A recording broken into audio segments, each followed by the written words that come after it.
by visiting www.jazz901.org.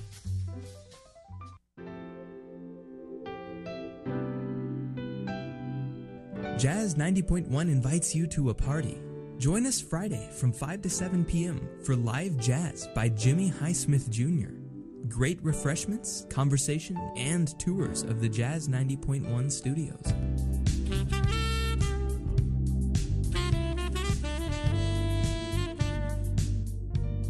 While you're here, you can renew your membership or become a brand new member of Jazz 90.1 during our fall pledge drive. If you pledge your financial support at the party, you'll receive a special bonus thank you gift. The Jazz 90.1 Listener Party will be held at our studios, located at Greece Olympia School, 1139 Maiden Lane in Greece. Admission is free. We hope to see you then.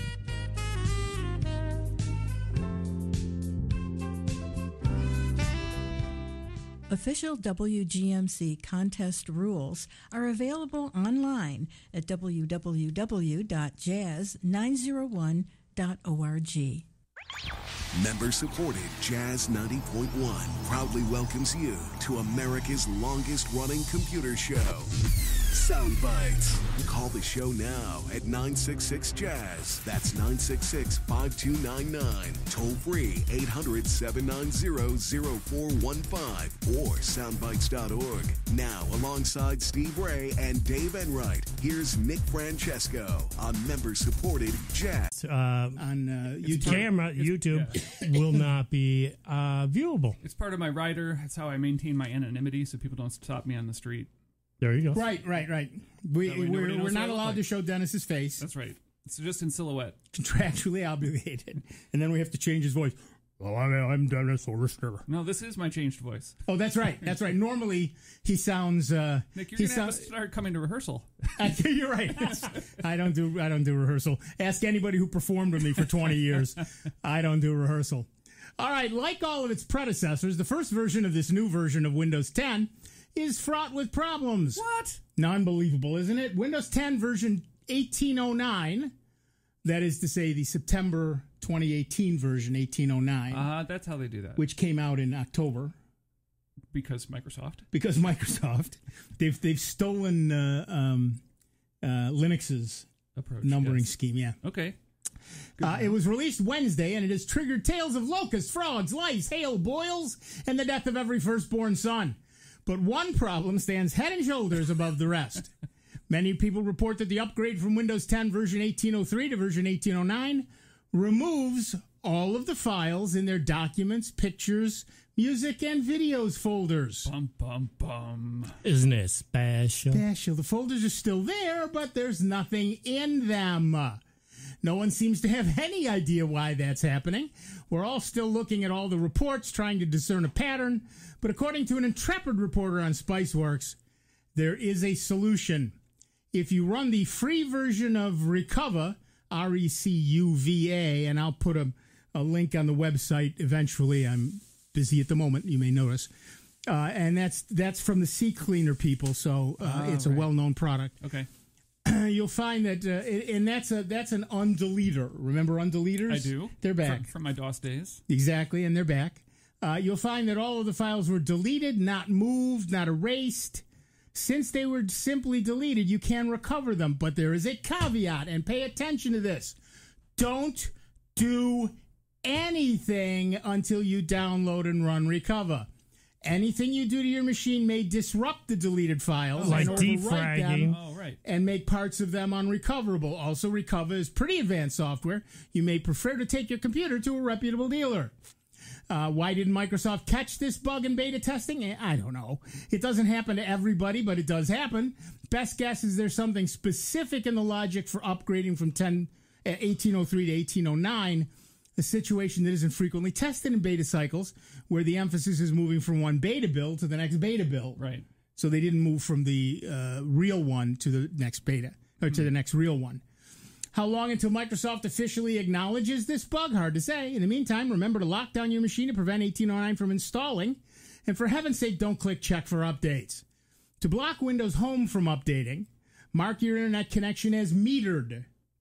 Okay. And that tells Microsoft, in effect, that you're paying for internet by the bit and you don't want to overload your connection. There's no guarantee this approach will always work. There in Enterprise and Pro, Right. you can do other things, but Microsoft will override them and update you anyway. So far, they have not overridden metering. So far. So no promises, but it doesn't look like Microsoft has ignored metering specifically to force upgrade on blocked machines. And like I said, I'll put all this in the on the website. But right now, you click your internet icon in the lower right hand corner and select network and internet settings, change connection properties. And if you scroll down a little bit or look down a little bit, depending on the size of your screen, you'll see set as metered connection. And once you do that, it will not automatically upgrade you. Question. Yeah. If you are downloading this Recover tool, Yeah. and you're downloading it to the same drive where you think things may have been deleted, Yes. would that be should you go do this at a friend's house and put it on a USB stick and then bring it back to Or your download it potentially to machine? a flash drive. Well, that's what he's saying. And Yeah, if you yeah, that's- download No, it to he was just saying go to a friend's For those house. of you without friends, you could grab a USB stick and download it directly to the USB stick. Right. So you can, yes, and that might help. If you have to install it, of course, then all bets are off. Right. But so you will lose something. Now, metered connections do have a little odd side effects. Selective downloading that's occasionally hard to predict. But if you don't have Pro, Enterprise, or Education, it's pretty much the only way to dodge the forced upgrade bullet. And in addition, as Dennis just said, if downloading, installing anything may overwrite at least one or two things that were deleted. Now, this is, of course, all moot for those of you who have backups. You wonderful, intelligent, good-looking people who have backups. Right. Remember, taking a backup makes you safer, healthier, gives you whiter teeth, and makes you more sexually attractive to whatever sex you want to be sexually attractive to. So remember to make your backups. And do it all the time. Right. Now, just to be clear, if you think you might be missing things, this is something you don't want to put off. I do know that there are online backup tools that will look and see what things have been erased and then dutifully replicate that in your backups as well. Right. I'm thinking of Backblaze, who has like a 30-day window. Yeah. If they see things that are deleted and have been deleted for more than 30 days, and they assume, oh, well, it turns out they don't need that. We'll remove that from our side too. Right. So, stay vigilant. Stay vigilant. And so our poll of the week at soundbytes.org, that is Bytes with a Y, Francis would like us to remind you, is Windows 10 Update 1809 can delete all your documents and pictures. Your choices are, I'm fine, thanks. How do I stop it? And now you tell me. So far we have 22 votes. The number one answer is I'm fine, thanks. But now you tell me is a little is up there. It's catching up. And I know you'll have more to say about this one. So you can do it online if you don't like talking to humans by scrolling down on the right under Fascinating Stuff. You will see the forums. The second forum down is the poll discussion. And currently, at least, the number one poll discussion is 6 October 18. Windows 10 Update 1809 can delete all your documents and pictures. So far, we've got 3 people who've made posts in there. And you can do so, too. And then, of course, if you'd like to vent live or simply discuss this, give us a call, 585-966-JAZZ. That's 966-5299. Or toll free at 1-800-790-0415. It's kind of, somebody in the forum asked if it was deleting updates to make room, deleting things to make room for the updates. It certainly would empty your trash and delete your temp files. Yeah, all your cache stuff. But even Microsoft's not stupid enough to delete all your documents and pictures and videos. We want to believe that. We want to believe that. We don't know if it's true, but and yet here we are. And yet here we are is exactly correct. So we know that updating anything is fraught with danger. I don't care if you're on a Mac. It's a risk. Or a Windows machine or a Linux box or a Chromebook. I don't care where you are. There are dangers. Now, you don't have to worry about it with a Chromebook because the reality is that unless you've been saving a bunch of stuff to your local hard drive, it's all up in the cloud anyway. But if you've been saving it to your local hard drive, you better back that up. And for everything else, always, always, always back up before you do an update. Now, with Windows, since the Windows updates are essentially the Spanish Inquisition, which nobody expects. Exactly. Consequently, you better be backing up every single day. But that's the beauty also, though, of a Chromebook. Right. You're not running the Windows operating system, so you don't have to worry about those stupid updates, nor the patches, or anything else. Right. But, as I said, if you are saving things to your Chromebook's hard drive locally and not saving them to the web, you better be backing them up because things can happen to Chromebooks. Oh, yeah. Just like with anything else. It's hardware. Anything. It's an electronic device. Right. And it's not if it's going to fail, it's when. Right. One of my Chromebooks, I got a message one day that said it's completely borked. That's a technical term. And I can't boot. I can't do anything with it. So here's what we're going to do. We're going to put the operating system back on as if it was fresh. Okay. And it did. And 15 minutes later, I had all my stuff, all my apps, everything. Like it was a brand new machine. But of course, everything that had now I don't save things only to the hard drive. But had there been things saved only to the hard drive, bye-bye. Those would have been gone. Yep. No matter what. So, it is absolutely essential that you are making backups. And when you... Well, and it's not really about the backups. It's about the restores. Everybody wants wants your data restored if there's a problem, and the only way you can get to that is if you make the backup in the first place. Right? You didn't do a backup, you ain't got no restore. Yeah, you don't have one, you don't get the other. Think about it like insurance. If your house burns down, you don't really care that you paid in the insurance. You care that they're going to get the money back out of the insurance. Right. Right, and honestly, backup is cheap insurance. Oh. It takes hardly any time at all. And nowadays, what you can buy online as far as extra storage space, how important is your data to you? Right, that's exactly right. Mm-hmm. I used to say that to my students. Let me get this straight. You couldn't spend $8 for a new thumb drive to do a backup. But I can spend 2 weeks of my life getting the documents off of this thumb drive. Well, or you could spend 40, 50 grand this year to come to school, but you couldn't afford $8 for a flash drive. Well, there's that. Yeah, there's certainly that. All right, to the phones. Our first caller is Steve from Rochester, New York. Hi, Steve. What's up? Hey, I would like to know if you might be able to give me some information on where I can get some recourse on some shoddy graphics card that I bought that doesn't work. I bought it in a local retail store, and I followed everything on the minimum system requirements. I got lousy customer service. When I called up their support, they were just totally unreasonable about everything. It was like a GeForce GT 1030 PNY. I can't get this darn thing to work, but I had all the system requirements, and it should have worked. And I couldn't get anybody...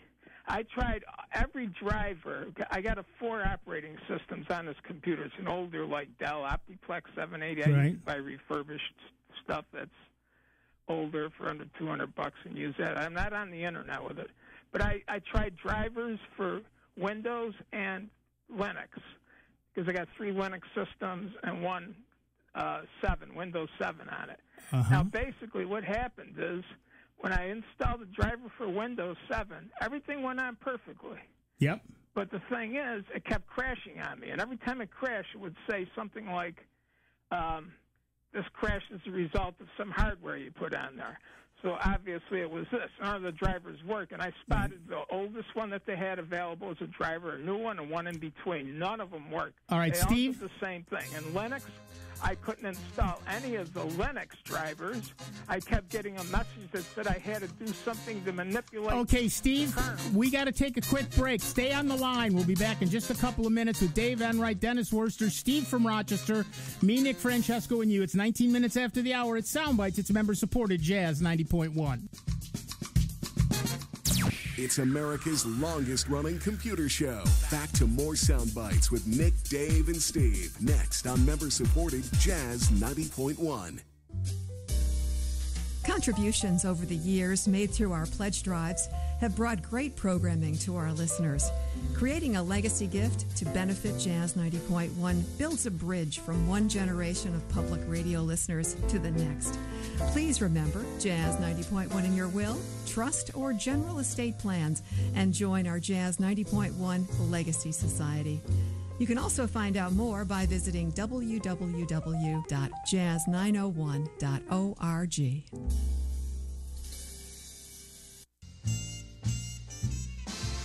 I'm Otto Bruno. Join me every Sunday afternoon from 2 to 3 p.m. for Sinatra and Company. We'll enjoy the music of Frank Sinatra and his many musical friends, including Dean, Sammy, Bing Crosby, Billie Holiday, Steve and Edie, and so many more. If you missed the show on Sunday, or you just want to hear it again, Sinatra and Company is rebroadcast on Tuesday nights from 8 to 9 p.m. So it's 2 hours of Sinatra and Company for you every week, right here on member-supported Jazz 90.1. To your razzle-dazzle, you got... Are you planning a vacation? Take the great savings you receive with your member card with you. Order a travel card to enjoy 2-for-1 benefits while you're away. Visit membercard.com/jazz901 to order travel cards and pay just a small fee to cover shipping and handling. You can also use the member card mobile app to take advantage of benefits at your destination. Don't have a Jazz 90.1 member card? Become a member today at the $90.10 level and above to receive yours. Sweet strawberry icing. You're in Goodwill, and just past that vintage denim jacket you spot miniature donut earrings. You lean in. Ah, that's the scent of shopping success. Because at Goodwill, every item you buy funds local job training and more. So bring home those donut earrings and bring home so much good to your community. Goodwill. Bring good home. Brought to you by Goodwill and the Ad Council. What is hope? Hope to me was just that he would get to come home. I had no idea how hard it would be once he got back. I wish she'd stop drinking so much.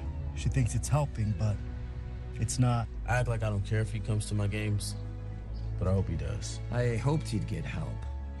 He told me to stop asking. I didn't. Then one day he asked for a ride. Hope is knowing there are other families just like yours, that the veterans they love got help and recovered. Go to maketheconnection.net and turn hope into action.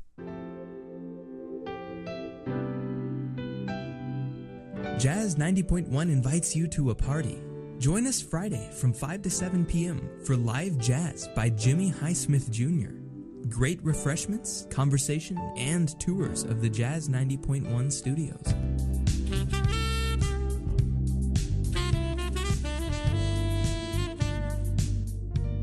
While you're here, you can renew your membership or become a brand new member of Jazz 90.1 during our fall pledge drive. If you pledge your financial support at the party, you'll receive a special bonus thank you gift. The Jazz 90.1 Listener Party will be held at our studios, located at Greece Olympia School, 1139 Maiden Lane in Greece. Admission is free. We hope to see you then.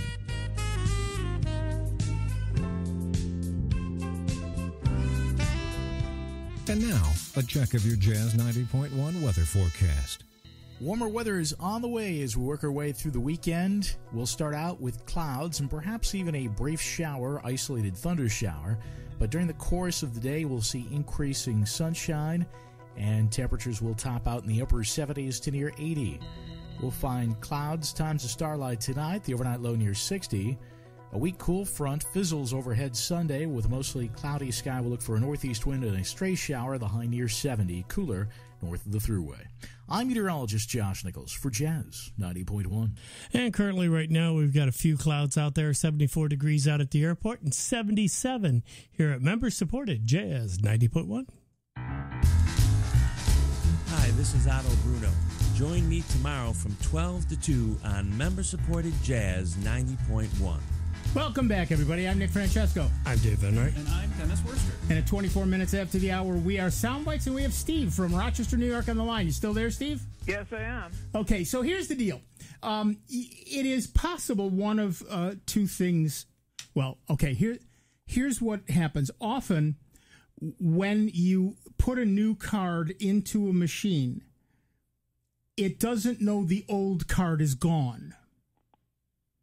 And it's fighting the old drivers with the other drivers. So you first need to, A, make sure you do not have another physical card in there.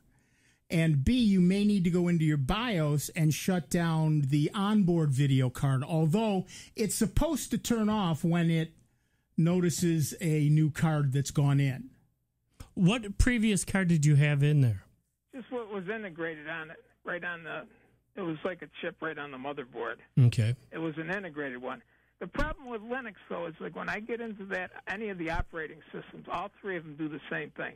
The normal display settings are gone, and everything is all stretched out horizontally on the view. The 1920 x 1080 is gone, and they got just two bizarre settings that work, but everything's all stretched out. That's without the driver input. I tried to input the driver on the Linux, and it keeps telling me I have to do something with the kernel to adjust it, and that's far way ahead, above my head doing that. Right.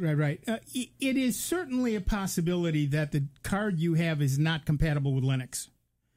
I don't remember. I had a GeForce, but it wasn't this number. Have you tried Googling to see if it is compatible with Linux?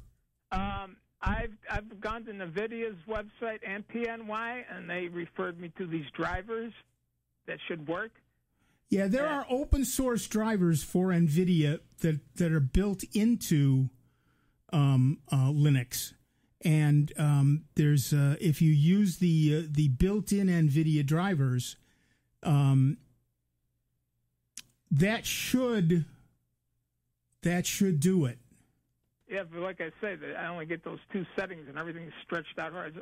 See, I don't do gaming. I just use this for graphic arts, especially Blender, and I wanted to get faster brushes running on some programs, for bitmap type stuff and pixel art.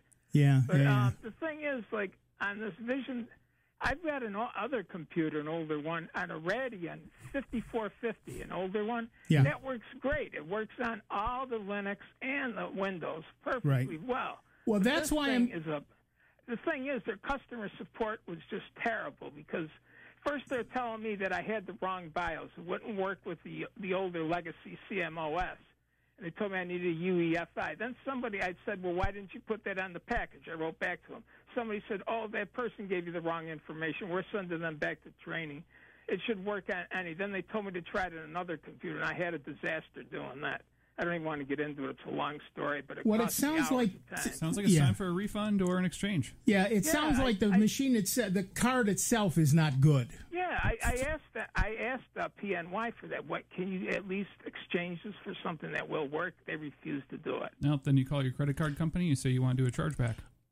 Yeah, or call customer support up and ask for an RMA because you put it in there, and what you tell them is it doesn't boot up. Right. Doesn't boot at all. I was thinking, so they've got to, they'll have to sit there and say, oh, okay, it's, like I say, I just get a black screen. If I take the card out, computer boots fine off the other. If they're going to be that way about it, you're going to have to just use a different tactic and say, it's not working, which it isn't. I mean, you're not lying. It's just not working. Right. Yeah, get it back to them and let them prove that it does work. Yeah, because they're going to have to send it back, exchange it out for something else, and send you another card while you send that one back. Yeah. All right. Would it be a good idea to at least make a complaint with the Better Business Bureau or something? It certainly wouldn't hurt, but I would try this first. Yeah. Yeah. I've tried everything with them, and they're just unreasonable. I don't know. And the thing is, if you used a credit card to make the purchase, 3 times less money than this. Thing's cost 3 times as much. And the only reason I bought this instead of a Radeon is because the Radeon one I was looking at, I would have had to upgrade the power supply, and this one met the minimum requirements of that. So I tried this instead. So let the manufacturer give you the best options that they can, and if they aren't going to work with you, then you probably have some protection with whatever credit card you used to have some satisfaction there. But one way or another, I'm confident you'll either get your money back or get a card that works for you. All right. Okay. Thanks a lot. Yep. Right. Good luck. Thanks for calling, Steve. Yeah. Sometimes it's just working with a particular manufacturer or working with. And like you said, some of those drivers just might not work with those particular BIOS. I mean, when you get those tech folks on there, they're just going by a cookbook. There's this, it should. Yeah, they've got a laminated shoulda, coulda, woulda, and, different versions, the chipsets that can be on a motherboard are so vast. Right. They're just giving you a generic, should, because this and this and this. But, all it takes is some different version. Right, or firmware on the card itself. Yeah, exactly. And it's... because there's a lot going on in the system nowadays, folks, and trying to mishmash all this together. The drivers for your networking, your sound cards, your video, all your communications, USB ports, and everything else, mouse, keyboard. Sure. There's a lot moving around in there that you got to do a lot of juggling. So, especially if you want to run what I'll call alternative operating systems like Linux, it was originally designed by somebody who said, I'm not interested in running something that somebody else wrote. I want us to run our own stuff, and I want us to know what's in it. Mm-hmm. But that's not a great way to be sustainable. You have to get a user base that's really broad, and there aren't as many people who are that interested in the details as you are in the world. So it makes it tricky, and you end up with an OS that makes perfect sense to the person who wrote it. But now, I will say, I own a Dell. It's not an Optiplex, but I own a Dell, and it has an NVIDIA card in it. Uh-huh. And I have choices of 2 drivers, the real NVIDIA drivers and something called the Nouveau drivers. Okay. And it depends on how purist you are. The Nouveau drivers are fully open source and free and blah, blah, blah, blah. You could inspect the source code if you chose to. Right. And the NVIDIA drivers are, of course, proprietary. Yep. I've tried both, and both work just fine on that motherboard with the particular graphics card I have. Right. You've got a match that works well there. Right. But if you're not using the Nouveau driver or the NVIDIA specific driver, or your card is not right. I mean, I don't care how good your drivers are or anything else. If the card is not right, then there's an issue. Right. And the reality is, there is in the computer industry, there are dead out of the box hardware devices. Yep. That's just a simple fact. Yep. And not necessarily dead, but just not 100%. Yeah, flaky. One chip has gone bad, or one solder joint, or resistor or anything else that was kind of weak, and the minute it got a power put to it, it pops it. Right. Or it doesn't completely pop, but just gets wonky. Or your system may not have a power supply that can supply sufficient power at the rated voltage and amperage that you need in order to drive that card. Right, because he was saying that he would have to go for a different power supply for the other card. Right. So that makes me wonder, for the price of power supplies nowadays, just step it up, and it's better to have more than enough than not just enough. Right. So, and you may be exactly right. It may just be that his graphics card is not providing power supply is not providing quite enough power to the graphics card. It's just enough. It's minimum. Yep. Just enough like you kept saying, minimum. Well, sometimes, it's just like they say, you can run Windows 10 on an old system. It will run very fast. No. And that's where we were telling folks, don't bother doing the update, because, the minimum requirements are just that, minimum, and don't expect it to be a speed demon by any means. Right, right.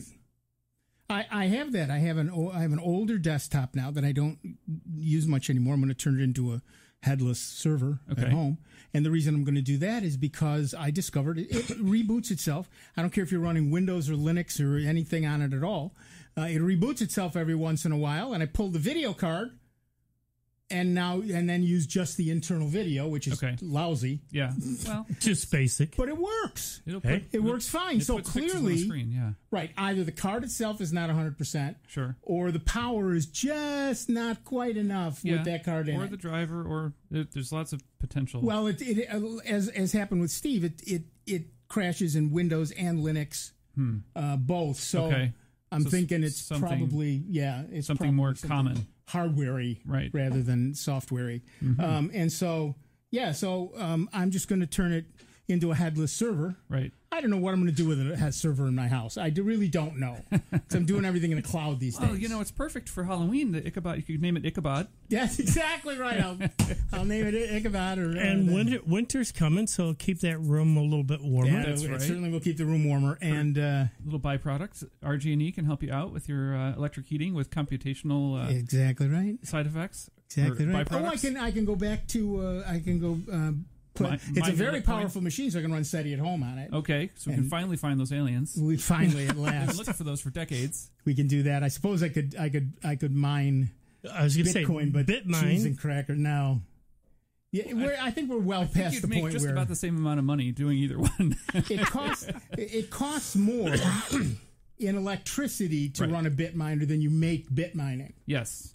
And that's so it may, I could be wrong, and God knows there's a whole bunch of people who run bit mining and they're perfectly happy doing so. Go for it. It's your life. Different strokes for different folks. So I'll happily donate time and electricity to SETI at home. Sure. Because it's not just SETI at home; it's folding at home now. Yes, yes. That's the one that's more about finding proteins. Right, folding proteins and finding cures for diseases. I still call it SETI at home because that's the original one. The original one, and that's what I started with. But now it's very little SETI and lots of folding stuff. And I'm perfectly happy to give it time and electricity for that. In my younger years, I used to do a thing called bovine.net. Bovine.net was a group of people who were all agreeing to run a client, and its goal was to try and brute force encryption to see how long would it take to actually brute force a particular type of encryption.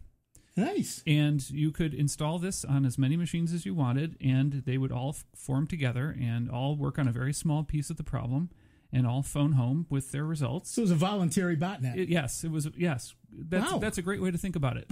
It was a voluntary distributed supercomputer. Yeah, based on all the machines you had available, and that was a lot of fun to do, and to see the stats, and to form a team with your friends, and try and recruit more people, and it would change your whole way of thinking. You'd walk into a room and see people with computers, and you'd say, "Hey, you doing anything with that computer?" And you're right. You'd give them the spiel, and they'd say, "Oh, that's kind of cool. Let's try that." Because they would also give away cash prizes if you were the person who found the result. Oh, nice. Now, this was 20 years ago that I did this. Right. But it was a lot of fun, and as machines became more powerful, you could really see the improvement. But then they'd eventually find the key, and they'd move on to the next longer flavor.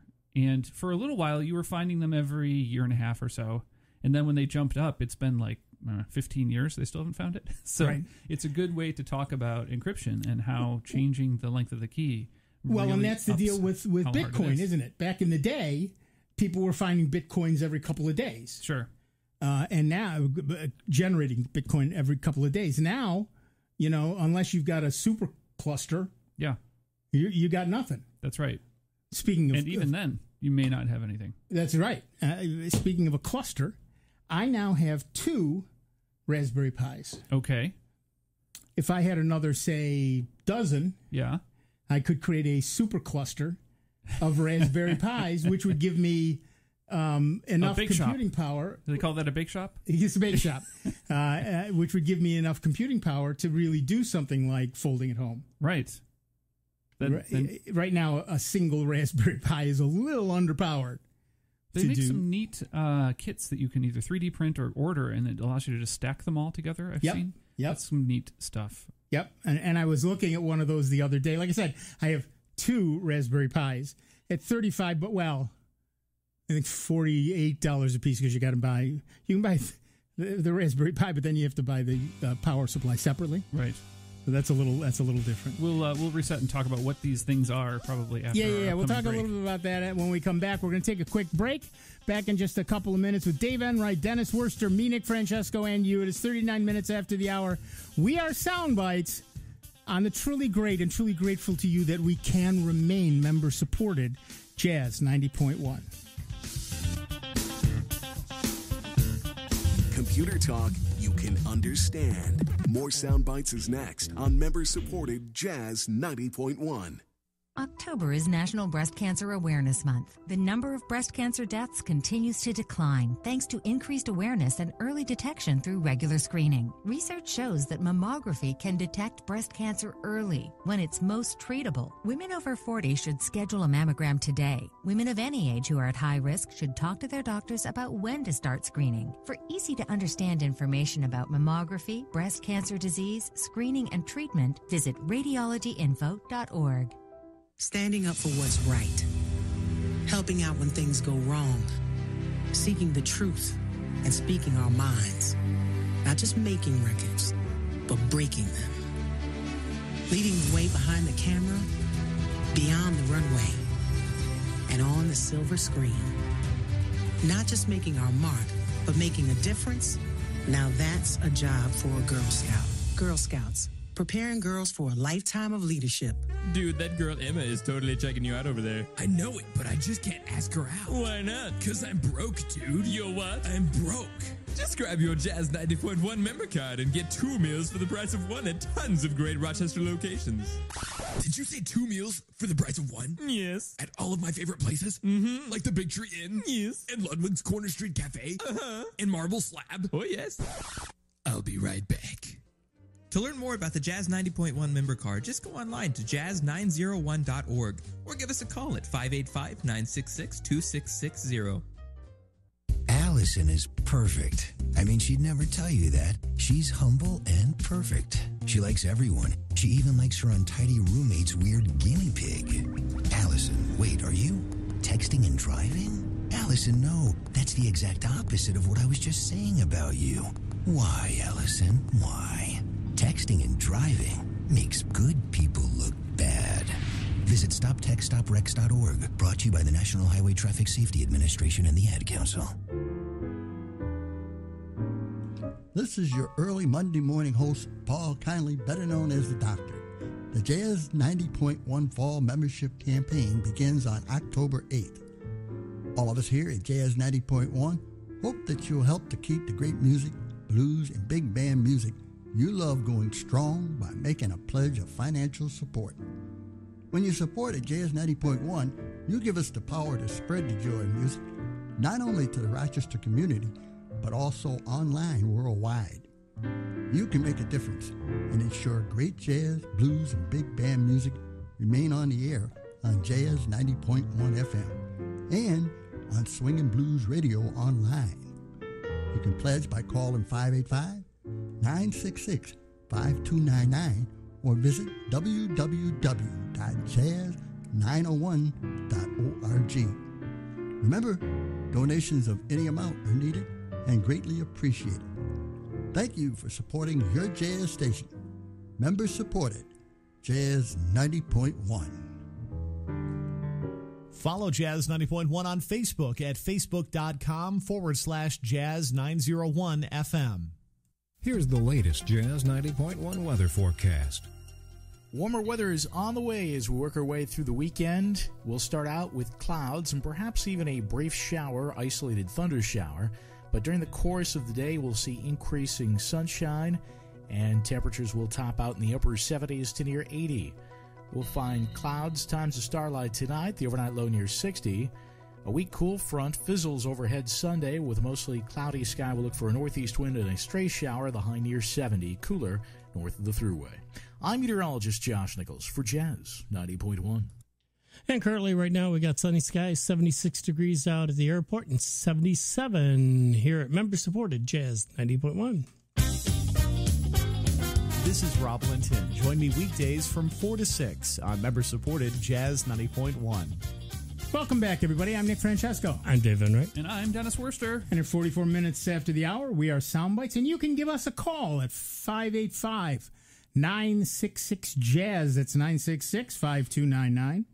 Toll free at 1-800-790-0415. Now, for those of you who listen to us all around the world, you should know that we generally record this show on the weekend and right after lunchtime. And with all this talk of Raspberry Pis at lunchtime, I have to admit I'm getting a little hungry. But I think we should probably reset and talk about what is a Raspberry Pi in this context. And yes. I think what we could start with is by saying it is a great little device. It's would you call it a hobbyist computer? In the same way that the stuff from the 70s where you'd buy the circuit board and then wire up all your own stuff? Yeah, what it is a single board computer. So you buy this thing. So it's a circuit board with components on it. Yeah, it's got the heat sinks. It's got heat sinks. It's got an actual processor on it. It's got 4 USB ports. It's got an Ethernet port. Wireless. It's got wireless. It's got wired. It's got. How do you do the storage? External sound. There's a small micro SD card. There's a micro SD card slot, and of course you can add anything to the USB. Yeah, right. Any of the USB ports, you could hook up an external hard drive and save it up. Put a couple of gig on it if you want to. Yeah. All right. So what do people do with these? Everything. Okay. No, literally everything. Yeah. Can you be more specific? Well, okay. You can. Give me your top 3. Yeah. Okay. My top 3 are: you can create a web server. Okay. You can create a backup system. Uh-huh. You can, if you want to, turn it into a retro gaming device. Okay. You can run Kodi. Yep, Kodi. On it and do entertainment stuff, audio, video, yada, yada, yada. Music. You can make it a regular music server. If you've got all your music, you want to send it out into your house. I know about Plex. Is Kodi like that? I haven't heard of Kodi before. Similar. Kodi, yes. You can with Kodi, you can sit there and tune into various music channels. Say is one example of it all over the world. Okay. Tap into that, and you can just like some of the other services that are out there, and just stream it through your house. Oh, okay. So it's a reception tool for internet audio. Right. Audio and a lot more. And video and pretty much everything you want to do. Yeah. I see. So it's a tuner. Some of which is legal, some of which is not. Right. Understood. But the model, so for example, the Raspberry Pi 3 Model B Plus is a whopping $35. Okay. Now, so for the upcoming hold holidays, on, you got it. You have to add. Oh, it doesn't stop there. No, it doesn't stop there. You do have to add the power supply for $10. Uh-huh. I would say get the kit. The kit can get you all in for $45. Well, I was going to say $70 if you go for the little bit better power supply that has a switch right on the side that you can turn the unit on and off. Okay. And it comes, like I say, with the micro SD card. I got a little keyboard, miniature keyboard with mine, so it does it wirelessly. Right. And like I say, the box, the case, so you can set the board in and protect it so it doesn't get damaged doing things to it, because it has the side port that you can hook up the ribbon cable, and it has the all access to the USB ports, internet, your power supply, like I say. It's just a great little device, but go the little bit extra, and that way you're fully complete, ready to do anything else. And like I was saying, the other little plastic cases that come with it, help protect it if you're moving it around and hooking up other stuff, because these, there's little heat sinks that you got to put on this thing too, and they could get knocked off if you didn't put it in a case. Okay. Right, and if you're at, for example, at Canakit, CANAKIT.com, you can get the Pi 3 Model B Plus starter kit with a 16 gig micro SD card for $75, 32 gig card for $80. Yeah. And that includes the actual Raspberry Pi 3 Plus, which is a 1.4 gigahertz 64-bit quad core processor and a gigabit of RAM. And they're able to do all of this with just passive cooling? Yep. Yeah. Dual band 2.4 gigahertz and 5 gigahertz wireless, an Ethernet port, Class 10, which is a high-speed micro SD card, the power supply, cable with noise filtering, and a bunch more stuff, a case, so as the an weather HDMI cable, everything. As the weather gets cooler and we're looking for more indoor hobbies for the the 7 months of the year that we have, right? What I've had, whether we may not want to be for outdoors. under $100, you get a complete computer. Now it's not going to be the fastest machine you'll ever own, right? But it's less than $100. With an HDMI port, you can connect that to any modern monitor, and with the USB ports, you can connect any modern keyboard and mouse, right? And then you can get, I'm guessing, a third-party operating system to do what you need to do, and it's got Wi-Fi and Bluetooth. Yep. So if you want to use wireless peripherals, you can definitely do that. It runs Linux. It runs various forms of Linux, and it also will run embedded Windows for Internet of Things. Okay. That's what I've had a Raspberry Pi, I think, for it's got to be about 4 years now. Yep. All right. I've been using Raspberry Pi. Yep. And it's a very cool thing. You can get a kit that turns it into a Google Home. But you know one problem though, Nick? Microphones you got to have. It comes with a kit. Oh. Microphone, speaker, the extra logic board. What's the problem? No, the problem could be you get it, and it's like going back to you and I at my shop, and you introducing me. Yep. When I introduced you to the internet. Yeah, when we first got on there and loaded it all up. And I was up all night. He was. The Raspberry Pi, you start doing some research in that you can do with this unit. Yeah. That could consume you. They might not see you for a few days. Right. And you can get them, like I said, at canakit.com or Adafruit. Right. .com, I think it is. Because I remember Yes. Do they sell these at local shops too? You know what? I don't know if anybody sells them locally. Yeah. What a great idea! Because I got my two on online, through Amazon and right. Yeah, you can get them through Amazon. You can get them through anywhere. I forget where I got it, but like I say, I got it, and that was the whole problem. I'd go because that's back when I was working at Home Depot. I'd sit there, work at Home Depot, come home, and then I could be up until like 2 o'clock in the morning doing all this research and trying different things because it's so cool. You can't, it's hard to mess up. You can wipe it out and restart and do backups and all that. It was just a lot of fun learning that stuff. It really seems like it's kind of the Sinclair of the modern era. Yeah, it's kind of a hobbyist machine that you can expand and bend to. Yeah, and you're not going to really fudge it up that much. Right. And there's not a lot to damage. Yep. And so you can buy one of these and play with it. And really the days, here's the sad thing. When we started, you're young. But when we started, hear that, listeners? Yeah. I'm young. He's young. That's right, ladies. There you go. Ladies. When we started, pretty much this is what you got. You got a board, you got a box to put it in, and everything else you did. Okay. Yep. And nowadays, of course, you just walk into a store and point and grunt, and they hand you a laptop. Yes. But pay for it with your phone. And pay for it with your phone, and you never know nothing. But with something like this, we go back to the days where you actually get to play. And it's not discovery. Remember having to put the old memory chips in with all those little prongs, and all it took. Because you had to populate a memory board, and all it took was one prong to get bent underneath. Yeah. And you were done. You were toast. Yeah, the dip sockets. Yeah, you were absolutely done. I can remember doing that to my PC Junior. Yep. And I had to load up the memory board because I got all these chips. Great. And I was so careful to make sure every little pin, because they'd want to bend. Yeah. And it took me so long just to do it because go to do it, and then one would want to bend, and pull it out. Yep.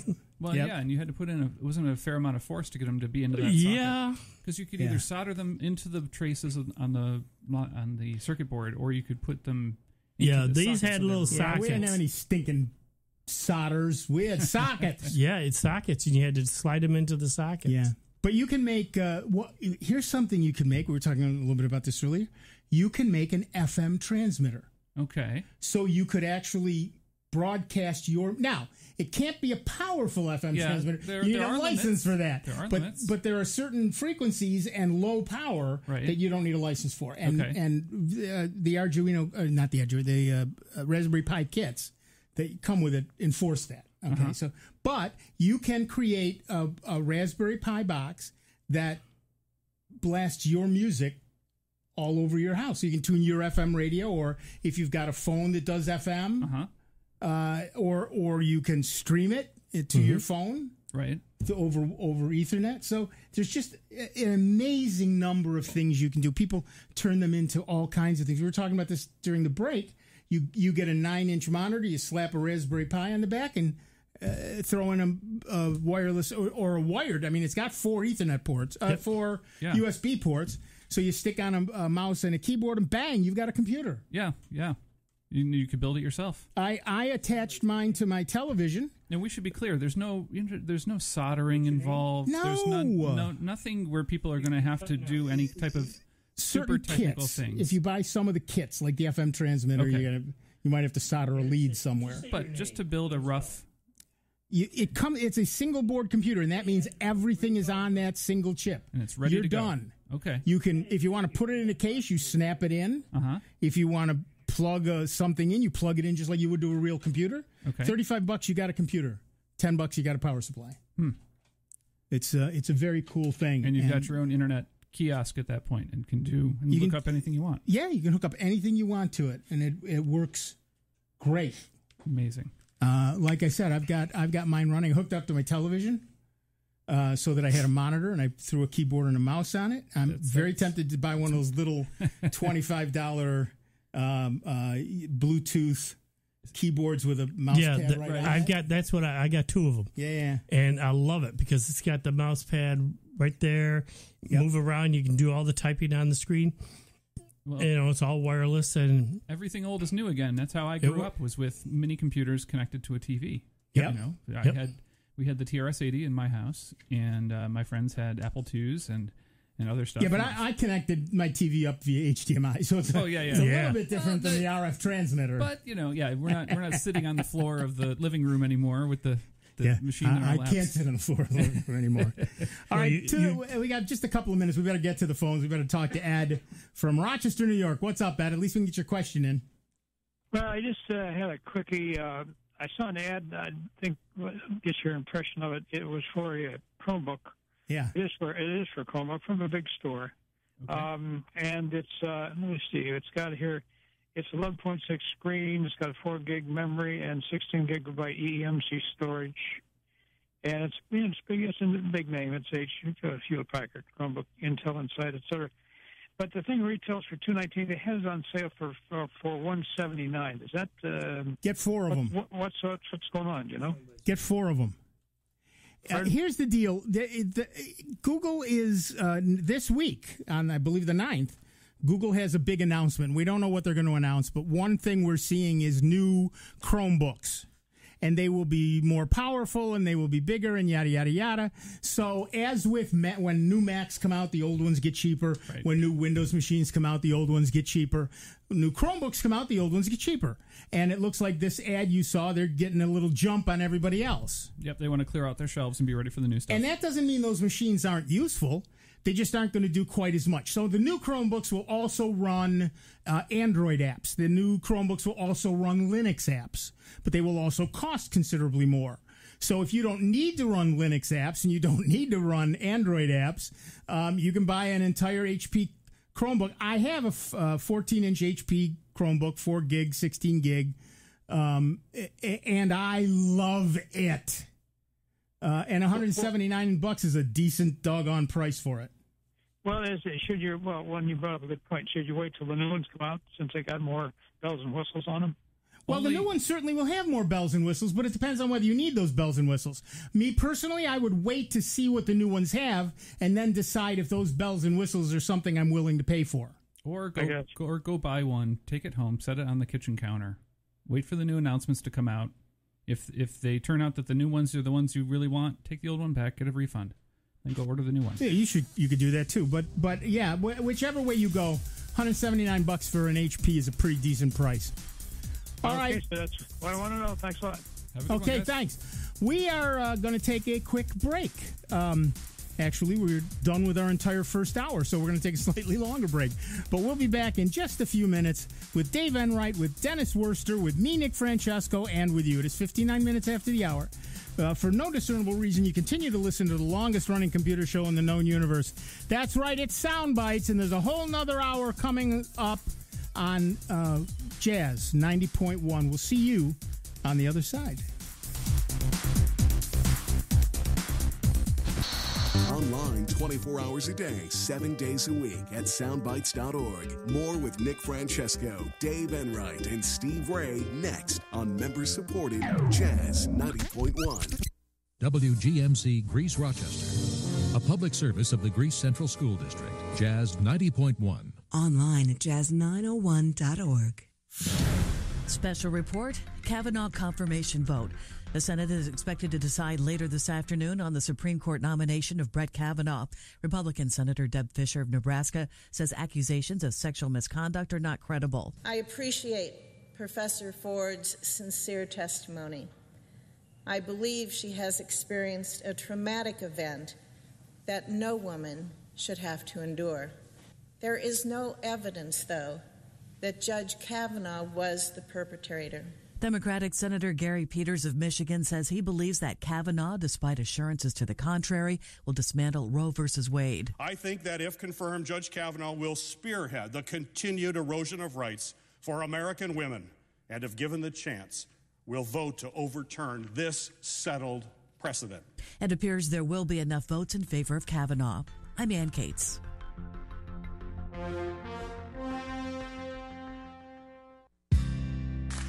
Pets bring so much joy to our lives. They're loyal, they're protective, and smart.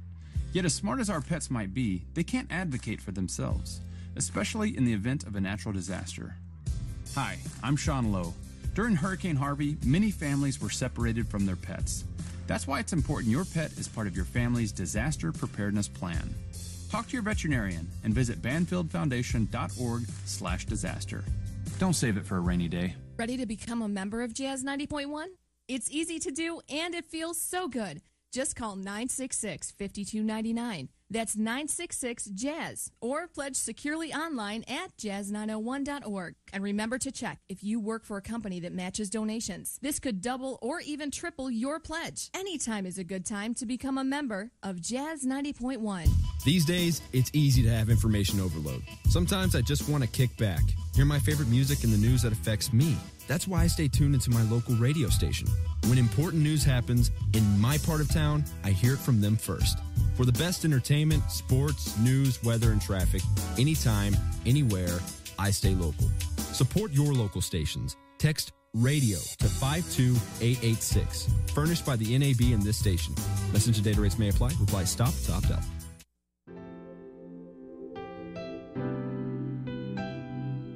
Jazz 90.1 invites you to a party.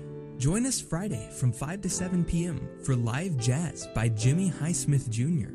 Great refreshments, conversation, and tours of the Jazz 90.1 studios.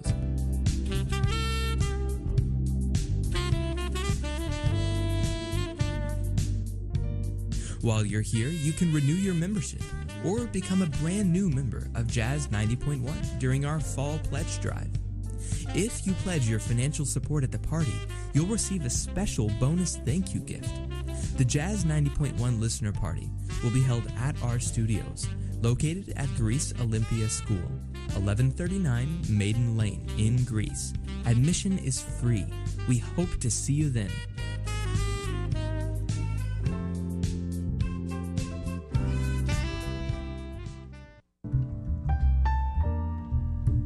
This is afternoon host Phil Dodd. The Jazz 90.1 Fall Membership Campaign begins on October 8th.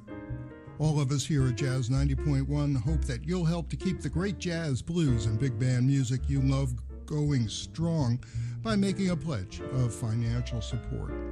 When you support Jazz 90.1, you give us the power to spread the joy of this music not only to the Rochester community but also online worldwide. You can make a difference and ensure great jazz, blues, and big band music remain on the air at Jazz 90.1 FM and on Swing and Blues Radio online.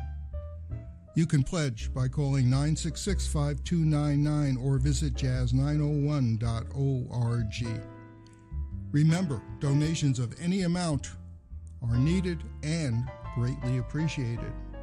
Thank you for supporting your jazz station, member-supported, Jazz 90.1. Welcome back to America's longest-running computer show, Soundbites, on member-supported Jazz 90.1. Get online now. Call 966-JAZZ. That's 966-5299. Toll-free 800-790-0415. Or submit your question by email at soundbites.org. Once again, here's Nick Francesco, Dave Enright, and Steve Ray on member-supported Jazz 90.1. Welcome back, everybody. I'm Nick Francesco. I'm Dave Enright. And I'm still Dennis Worster. Still? Yeah. Unbelievable. You look a lot like him. I get that So a lot. No, that's his brother. Oh, it's his brother. But it's 5 minutes after the hour. You're listening to Soundbites right here on the Truly Great, and truly grateful to you that we continue to be member-supported, and more about that later. Jazz 90.1. But in the meantime, we're going to talk to Scotty from Greece, New York. Hiya, Scotty. What's up? Scotty? An old compact with windows on it. Scotty, I'm sorry, we missed the first part of that. Could you start again, please? Yes, sir. Thanks. I have a compact, an older machine. It's a Passario. Oh, yeah. With windows on it. So I need to buy another machine, and I'm not sure where to go because there's so many options. And I've been told, I guess you guys keep talking about a Chromebook. I don't know if that's the way I should go or. Well, Scotty, what is it you do with your computer? Yeah, that's the key thing. All right. Well, I basically what I do is I just surf the web. I guess a complex program to run would be like running some weather map programs, and then I do emails, and I have to. I have myself a handyman business, so I have to do documents, right. And then I've got my scan. I've got a Canon scanner with Wi-Fi, so I got to be able to communicate with my Wi-Fi. Sure. Canon. So it's a lot of the stuff that I'm doing is really basic. It's just general purpose. Well, if you have a specialized program that you run for your business and it needs Windows, then you have to buy a Windows machine. And also, if your scanner is old enough, it won't talk to anything but Windows anyway. So you might want to look at a Windows machine. But okay, are you looking at a desktop or a laptop? I'd rather have I got a laptop, and I can tote that around if I want. So I don't want to want to be stuck to a desktop. So you want a laptop? Yes, sir. Okay. If you're looking at laptops, then more important than pretty much anything is the warranty. Yeah. Because laptops get banged around. So even if you go to one of the big box stores, laptops are pretty much a commodity these days. We always tell people that they should buy locally because keeping your money local is better. So you can go to one of the reputable local dealers. Most of them in this area certainly are very reputable, and purchase a laptop from them, or like I said, online or through a big box store. The important thing is look at the warranty. And in addition, if they offer an extended warranty, it's probably worth it because laptops get banged around.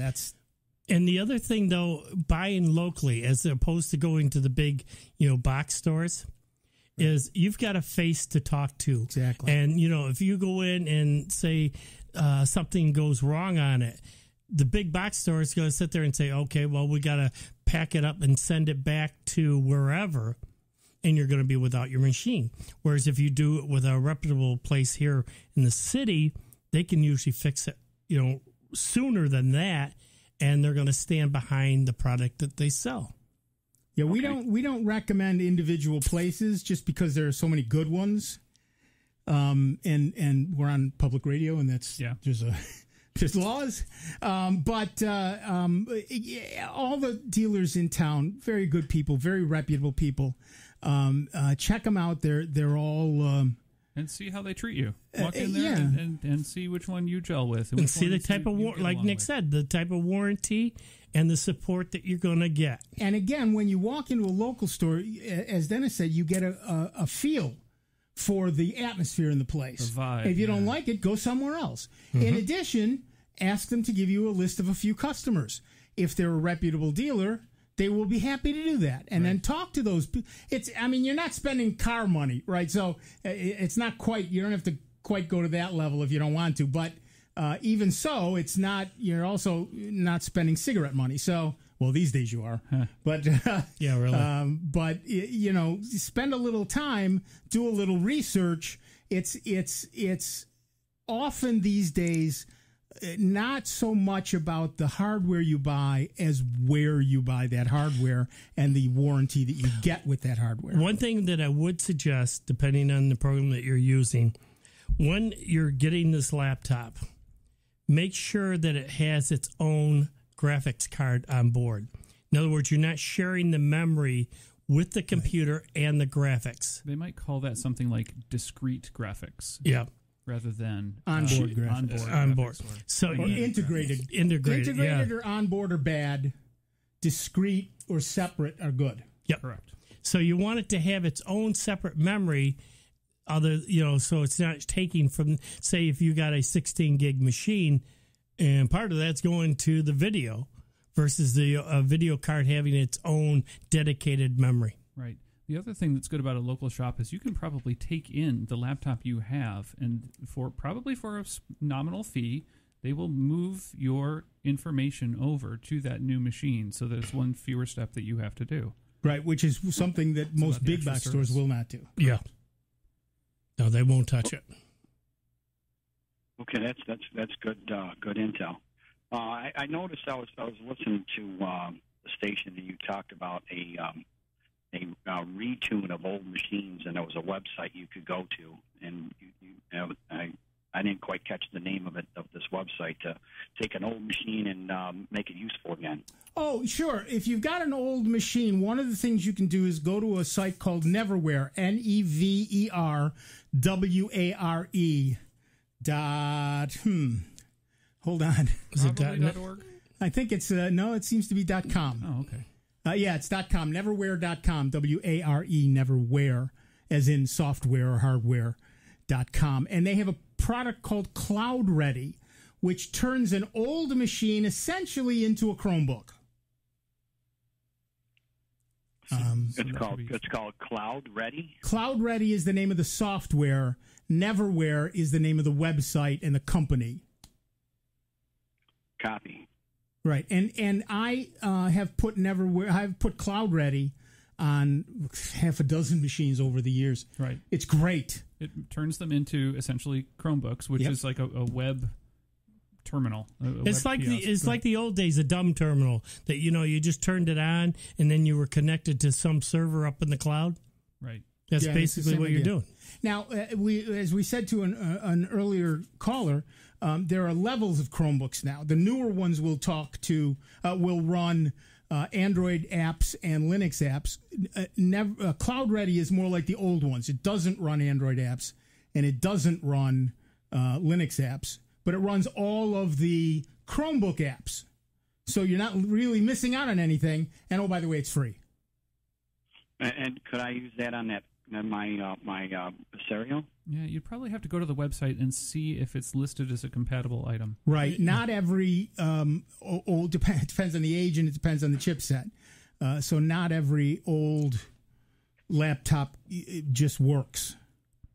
But you can certainly go and check it out. Yeah, check it out. And that'll tell you pretty much everything you need to know. Yes, sir. Okay. Yes. Okay. Anything else, gentlemen? No, I think you're good. Okay. Well, I think give it as a shot and let us know. Yeah, you've given me plenty to work with, and again, I appreciate your presence on a Saturday afternoon. Thank you. Have fun, Scotty. Okay. Thank you. Yep. Bye-bye. Yeah, it's We really do have a number of great local shops. Yeah, we do. To choose from. Some of which will happily sell you new equipment. Some of the places have refurbished equipment that's still perfectly good, and many times they'll give you a warranty on that for a reasonable period of time. Right. So if you don't have new computer money, that level of commitment financially that you're ready to make, but you still know that you need something, you can still find a nice, reliable machine to use if you shop locally. Yep, exactly right. And again, it's all about that warranty. Yeah, and the relationship that you have with the people in the shop. Right. You want to walk in and feel like you know the person behind the counter, and that they're your pal. That's right. And you do not get that in the big box stores, and you do not get that online. Yeah, they're not incentivized. Yeah, they could, the person working in computers could have been working in shoes last month. Exactly right. I mean, the department, the folks move around so much in stores depending on where they need coverage. So, so it could be somewhere else. And guys like us, we can buy online with impunity. We feel comfortable doing that. Right. Because we know a whole lot more about what we're doing, and if we get for computers, computers, yes. But the average person, really, you get a face they're to look lost. at. When I need to buy kitchen appliances, then I go find a local shop that I can trust, who I know can deliver to my house, and that if there's a problem, I got a number to call. That's exactly right. I spent a long time finding a car mechanic. Oh, sure. That I trusted, and I love this man. I admit it publicly. Okay. I love this man. The mechanic I've had since 1980. There you go. Oh, wow. Yep. I don't go back quite that far. The mechanic I loved before this guy retired, and then I found this guy. Well, my late wife introduced me to this guy because he worked.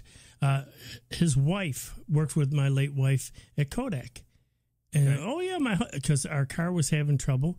We'll take it to my husband's shop. Yep. And we've been going to see Tommy since 1980. Perfect. Cool. He's great. All right, back to the phones. Our next caller is Dave from Canandaigua, New York. What's up, Dave? Well, a comment from what you mentioned to the last caller about selling shoes versus computers. Yeah. Well, with my feet, it's a lot easier to buy a computer online than it is to buy shoes online. Oh, I know that's true. Boy, ain't that the truth. So the trick to the shoes online is you got to go over to Amazon's got that Zappos company, and then you can buy a whole bunch of shoes and send back the ones you don't want. That is nice, but you're right. I have very weird feet, and I've always bought locally from very nice companies, and most of those are gone now, I'm afraid. Yep. Yeah. But yeah, you're absolutely right, Dave. If it's. But anyway, kicking and screaming into the 19th century, I actually bought a tablet yesterday. Wow. Yeah, and before I even dig into it, I had a couple of questions. One, my understanding is that when you're working on the 3G or 4G network, you don't need to worry about VPN. Or do you? I don't think VPN's ever a bad thing. No. Here's the deal. Anytime you connect to anything, your data are going through multiple other servers, which are owned by multiple other people. Right. And so, let's say you're going to apple.com or google.com on your tablet with 3G or 4G. Well, okay, maybe you trust, say, Verizon, who's your provider, but then from Verizon, where does it go before it gets to Apple? Well, okay. I guess what I meant was in comparison to like Wi-Fi at the airport, where they can pick the signal up right then and there. Well, yeah, there's a thing called Stingray, which is not common, right, but it can pretend to be a local tower and force you to connect to it so that they can steal the data coming through that as well. But that's not common. It's not something that's going to happen around, regularly to people. I would say you are technically right, but VPN would still always be the better choice. If your information or the things that you're talking about or your comfort level with privacy is warranted, right, VPN would always be a better choice. For the average person, the simple fact that you're going to a website that is secure, HTTPS, instead of just HTTP, right, keeps you fairly secure. Right. But if you're somewhere where you're worried about people eavesdropping on whatever you're doing, including where you're going, whether or not they can read the packets that come back is a separate issue. But just where you're going, then having a VPN is probably the better way to go. Right. Well, I'm going to be traveling across the country, so who knows? Right. I got another question. Yeah. But I can hold on. No, sorry, Dave. Hold on. We got to take a quick break. Yep. But stay on the line. We'll be back in just a couple of minutes with Dave Enright, Dennis Worster, Dave from Canandaigua, me, Nick Francesco, and you. It's 19 minutes after the hour. It's Sound Bytes. It's member-supported Jazz 90.1.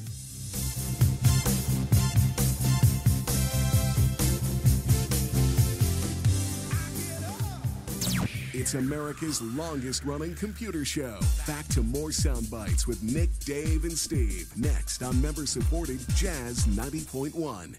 Mom and Dad used to argue about everything, especially about Dad's drinking. My family went from totally crazy to quiet, calm, and even peaceful when Mom started going to Al-Anon family groups. I wanted a better relationship with Dad, so I asked Mom if she would take me to her Al-Anon meetings or to Alateen. I'm sure glad I did. Is someone's drinking troubling you? You might be surprised at what you can learn in an Al-Anon or Alateen family group from people just like you. Call 1-888-4-ALANON or go to alanon.org. What is hope? Hope to me was just that he would get to come home. I had no idea how hard it would be once he got back. I wish she'd stop drinking so much. She thinks it's helping, but it's not. I act like I don't care if he comes to my games, but I hope he does. I hoped he'd get help. He told me to stop asking. I didn't. Then one day he asked for a ride. Hope is knowing there are other families just like yours, that the veterans they love got help and recovered. Go to maketheconnection.net and turn hope into action. October is National Breast Cancer Awareness Month. The number of breast cancer deaths continues to decline thanks to increased awareness and early detection through regular screening. Research shows that mammography can detect breast cancer early when it's most treatable. Women over 40 should schedule a mammogram today. Women of any age who are at high risk should talk to their doctors about when to start screening. For easy to understand information about mammography, breast cancer disease, screening, and treatment, visit radiologyinfo.org.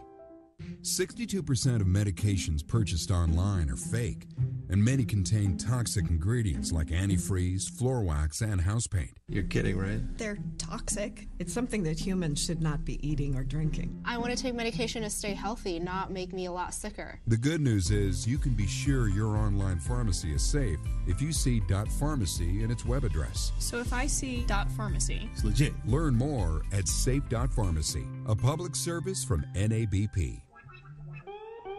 Jazz 90.1 is supported in part by our members and by Bop Shop Records and Bop Arts, presenting the Sun Ra Orchestra, directed by Marshall Allen, in concert Monday, October 15th at 8 p.m. at Levin Cup, located at Park Point at RIT. For more information and to purchase tickets, you may visit bopshop.com. Sunday nights are Spectrum Sunday nights on Jazz 90.1. Spectrum Sunday nights. I'm up every morning with the sun. Start your evening at 7 with Jim McGrath and the Blues Spectrum, followed by the Soul Jazz Spectrum with Chuck Ankersall at 9. Spectrum Sunday nights.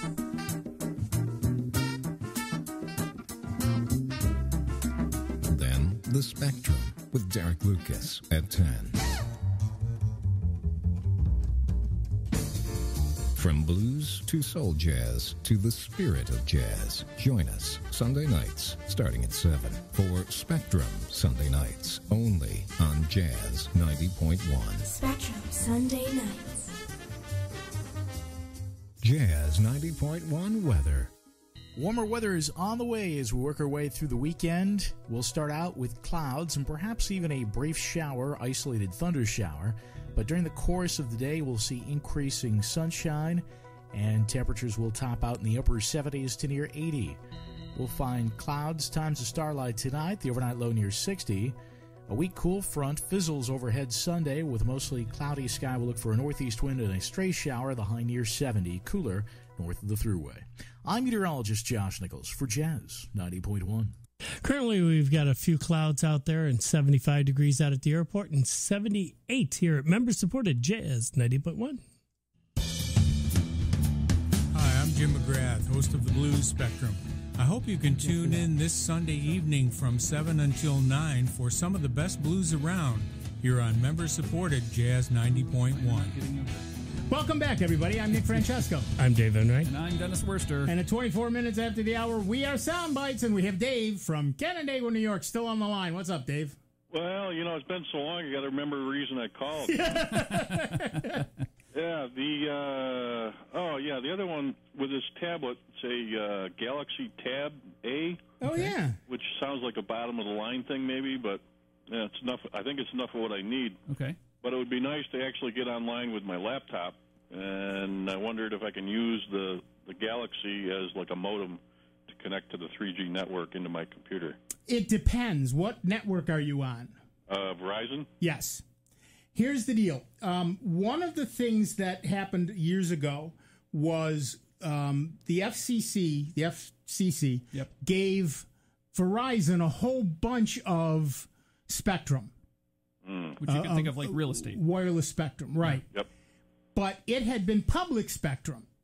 I'm not going to get into the politics, but one of the deals they made was that people would be able to use it as hotspots. Okay, that was a concession they had to make. That was a concession they had to make. So the theory is you should be able to download an app, if it's not already built into your Galaxy Tab A. Okay. You should be able to download an app that is a hotspot program. Gotcha. But check to see if, in fact, you in the settings for wireless, the settings for your 4G network, if you can turn on a hotspot.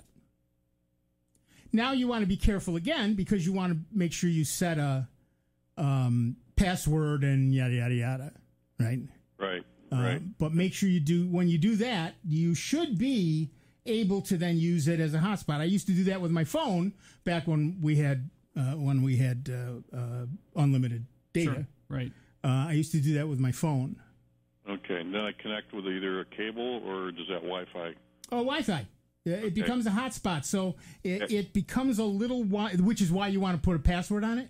Right. Back to VPN also. Right.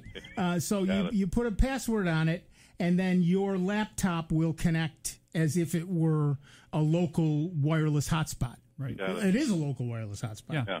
Okay. It may be a little rougher on your battery to do both of these things at once, but Right. I can plug it into a charger in the vehicle. So right. Yep. That's exactly right. I used to do that. We used to take the train to New York every once in a while, and I'd plug in my phone, and my wife could do Farmville all the way to New York City. Wonderful. All right, I guess that'll cover it. Thank you. There you go. Thanks. Thanks, Dave. Bye. Oh boy. Yeah.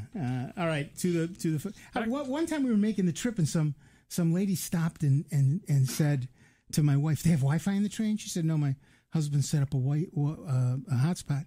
And the woman went, "That is so sweet. So romantic. That is so, yeah." Like, I wouldn't do that for my wife normally, but, I'm a nice guy. That's right. I wasn't going to let anybody else on it. I'm not that nice a guy. Oh, boy. But, all right. Let's hit the news. Let's hit the news. This just in. Yes. You remember Chromebooks, don't you? We were just talking about them 15 minutes ago. My memory isn't quite that bad yet. Good. Who are you again? Huh? They're the small, fairly inexpensive notebooks that are we're supposed to eat seriously into Microsoft's market share by showing the world that you don't need a big operating system to get big work done, just a lightweight one to get you internet access, devices you could buy for less than the price of a piece of software, hardware that would finally prove to the world there's no need for Microsoft Office and other big client-based software. Okay. A free copy of Google Docs would do. Things didn't quite turn out that way. Windows laptops are thriving, and Chromebooks are rarely used in enterprises. Microsoft Office still rules the Office suite world. Microsoft has no need to worry, right?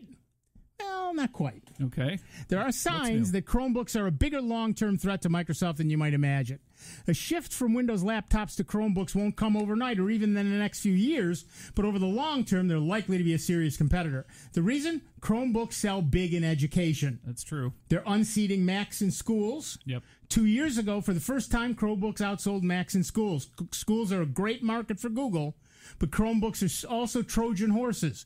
Children and teens use them for schoolwork and more. When they get Chromebooks, they also get free subscriptions to Google's G Suite of apps. If kids grow up using G Suite and Chromebooks, there's a reasonable chance they'll use them when they get older. That's what Apple did in the 70s and 80s. Exactly right. Here I am. As the Jesuits used to say, give me your child before he's 7, he's mine for life. Could be. Exactly right. According to a 2017 article in the New York Times, more than half of the nation's primary and secondary school students, more than 30 million children, use Google education apps like Gmail and Docs and Chromebooks, the Google-powered laptops, that initially struggled to find a purpose are now a powerhouse in American schools. Today, they account for more than half the mobile devices shipped to schools. But wait, you might say. The Mac was popular in schools for years, and that didn't help Apple make serious inroads into Microsoft's stranglehold in businesses. That's true, but this time things are different for 3 reasons. 1, price. Macs are more expensive than PCs, while Chromebooks are far less expensive. True. That makes it more likely that people will buy Chromebooks for their own computers and that enterprises will follow suit. Secondly, enterprises now are more likely to follow the user's lead on technology in this BYOD, bring your own device age. To a point. They're getting that way. To a point. It, right. It kind of depends. Right, but they're certainly, if you come in and say, I want a Chromebook, they're not immediately going to say no way. Well, yeah, there's depends on what you do. It depends and where you are and what the infrastructure looks like. Exactly. In addition, there's G Suite. Apple never had an Office suite that can compete with Microsoft Office. Once students get used to Google's Office suite, they'll be more likely to use it after they graduate. Times article put it this way. Google makes $30 per device by selling management services for the millions of Chromebooks that ship to schools. Yeah. But by habituating students to its offerings at a young age, Google obtains something much more valuable. Long term, yeah. When students graduate, Google makes it easy for them to move all their mail and documents from their school accounts to their personal accounts, and there are people who've gone through their entire college career with G Suite. Sure. The upshot of all this, Windows hardware continues to rule in enterprises, but Chromebooks may one day prove a serious competitor as students make their way into the workforce. Right. Think Chromebooks will take over the world? Give us a call, 585-966-JAZZ. It's 966-5299, or toll free at 1-800-790-0415. And that can have a domino effect also, because if you get the kids hooked on that, and now they, whether it's, college kids, right, and the parents all of a sudden need some help deciding on a computer, and the kids are already hooked on Chromebooks, well, here, Ma, here, Dad, yeah, you guys want something simple? Boom. They sit there and pull them right on in. Or even in high school. They got to learn to use the Google Docs and that type of stuff. Right. It's a more focused tool. That's exactly right. And a Windows machine and a Mac is a bit more general purpose tool. And I think the better comparison might be a Chromebook versus a dedicated tablet. That's exactly right. The big thing is I find, and I don't know what you find, but I find at RIT, very technical school, many students carry Chromebooks. Sure. They've got a very high-end desktop at home, in their dorm, wherever. But they carry around a Chromebook because they don't need more for classes. Yeah, when it comes to note-taking or miscellaneous email or what have you, the Chromebook's ability to have all-day battery life, the ability to get on Wi-Fi, is really all they need. They just need a terminal that has a screen and an actual keyboard. Yep. And I think that's what they're looking for. And this is the tool that fits that. Right. And they're collaborating with other students through Google Docs. Right. You create a group and you can all edit the same document simultaneously. Yeah, that's really You can cool. chat with each other. You can video chat with each other. You can do whatever you want to do while you're doing that. They learn to work that way and they like it. Yeah, and that is the more common way that younger people in the workforce are getting together. It is about collaboration in real time. It's about getting a project done. It's less about hierarchical control, and it's more about interacting with your peers. One of my students last year, at the end of the school year, got a job with a company that's not even on this coast. And I said, "Are you going to move?" He said, "No, we do it all remotely. We all do it through Google Docs. Right. We edit documents together. We video chat. I don't even have to put pants on if I don't want to." And he was right. And companies are doing that because rental space for corporate space is expensive, and then you've got it's an additional load. You've got to have people that are willing to drive into the office, and if you can use the internet to kind of be the death of distance between all of the people involved, then that there's a significant business reason to invest in subsidizing your internet service for your house. Right. And well, exactly. It's cheaper to pay the $50 a month than it is to provide, 10 square feet, heat, light. And what you're paying, a parking space. Yeah. Absolutely. All of that. Yeah, absolutely. Especially if the product that you're making is what I'll call knowledge work.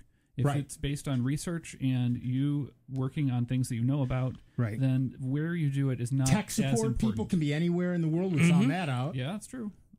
So yeah, I mean, I know a company that has people spread all over the globe building 3D printers. Again, for anything you do where the output is able to be expressed digitally, then this can happen. Manufacturing is never going to be like this, or construction it's never going to be like this, but for a certain class of work this is acceptable and can make a really good business sense. But back to the Chromebook thing, it's all about if you're a student, the other thing you worry about is what happens if my laptop gets stolen, what happens if I accidentally drop it, what happens if it falls off the roof, or I leave it on the roof of my car as I drive away, or things like that. And with a Chromebook that really goes away, so it ticks a lot of boxes for students and for their parents. All right, back to the phones. Our next caller is Mark from Greece, New York. Hi, Mark. What's up? Good afternoon. Two things. One thing about the Chromebook. Yeah. We bought one for my daughter. I already have a Samsung that I bought a few years ago, but we bought a Acer for my daughter, a 15.6 inch. Yeah. And she's going to Finger Lakes Community College right now. Okay. And works out great for her. She loves it. Absolutely loves it. It's got a great size screen. And really, they accommodate her well. They let her bring it down to the, I forgot the area they go where they do the printing, and she can connect right to a printer from it. Yep. Oh, that's great. And, well, it does she everything. can print from it right from Google Docs. And if she needs to hand something in say, a Word format, they give them free access to 365. That's really nice. But also Chromebooks, if you are on Google Docs, if you pull down the file menu, you can do a download as. Right. And you can download it as a Word, an open document format, rich text, PDF, plain text, a web page, and EPUB, so you can throw it right in your e-book reader. Yeah. Yep. But yeah, that Word export is right there. But I find that most of these schools will accommodate Chromebooks, and if you have a PC, they most of them give you a subscription while you're at the school to 365 the whole time you're there. Nice. Right. Yeah. Second thing, gentleman said about the tablet. Yeah. Got to be careful when you're buying those tablets. Those Samsung Galaxies are nice tablets, but a lot of them are running KitKat. Yes, and what Mark is talking about is the version of Android that's on the tablet. Older ones cannot upgrade to the newest versions of the Android operating system. They just don't have the oomph. I think the newest operating system I've seen in like Best Buy on a Samsung tablet was Lollipop, which is still 3-4 versions old. Yeah, right. They're alphabetical suites. So we're up to P, which I think is peanut butter cup. Okay, I think I haven't kept pace with them. I don't remember. So if you're back on K for KitKat or L for Lollipop, you're back a ways. And I know on KitKat, I have an old Galaxy Tab I bought when KitKat was kind of new. Yep. And a lot of the apps I want won't run on it. Hulu won't run on it as an update. It'll run until you uninstall it. Then you can't reinstall it. Right. Yeah. So you're going to find a lot of these things that they won't run on anything that old. Right. So you got to be careful. The price might be right, but you may not run a lot of apps out of the App Store because they just don't go back that far. Right. I have an old Galaxy Tab 4, which is a 7-inch tablet, and all I do is use it as an ebook reader. So I've got the Nook app and the Kindle app and the Google Books app and a couple of other programs to run to read other formats. Right. And as long as those run on it, I'm happy. But you're right, I can't use it for much of anything else. Right. So, like I said, just because the price is right doesn't make it very feasible to use if you want to run Play Store apps. Yep. Good point. Thanks, Mark. That's right. And I even noticed running Play Store apps on the Chromebook. A lot of them will, but certain ones will not work. Okay. Right. And they say that it's not compatible with the device. Right, and it depends on which device you have. Some of them absolutely require a touch screen. Right. And et cetera. So they will generally run well on the newest Chromebooks, but those are also more expensive. Certainly touch screens are way more expensive than non-touch screens. Well, that's one caveat someone can do for a tablet. If you wanted to do both, you can maybe get it in one by getting a more expensive fold-back top. Right. All right. Both on it. Thanks, Mark. Yep. We got to go. Thank you. We're going to take a break. Back in just a couple of minutes. Dave Enright, Steve Ray, Dennis Worcester, me, Nick Francesco, and you. It's 39 minutes after the hour. It's Soundbites. It's member-supported Jazz 90.1. Computer talk you can understand. More Soundbites is next on member-supported Jazz 90.1.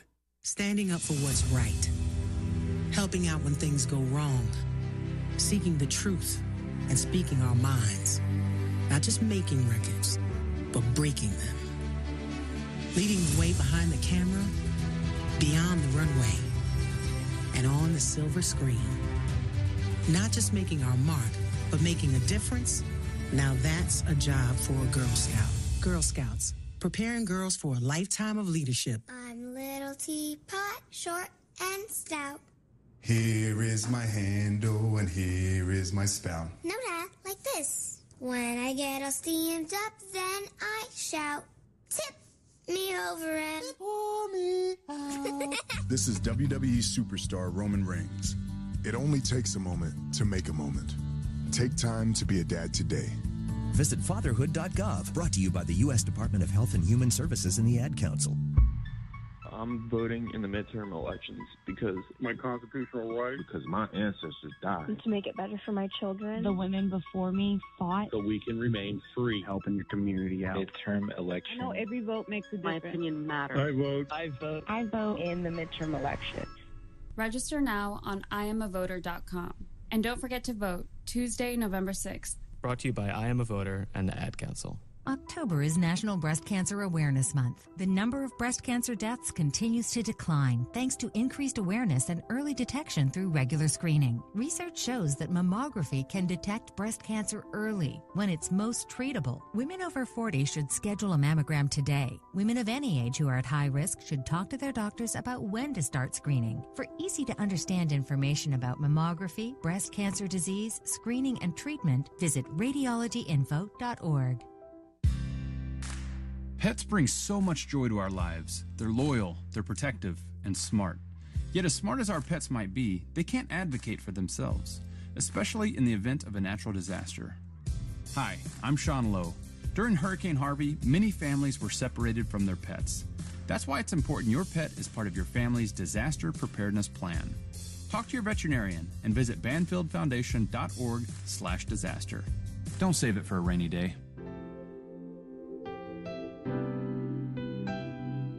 Jazz 90.1 invites you to a party. Join us Friday from 5 to 7 p.m. for live jazz by Jimmy Highsmith Jr. Great refreshments, conversation, and tours of the Jazz 90.1 studios.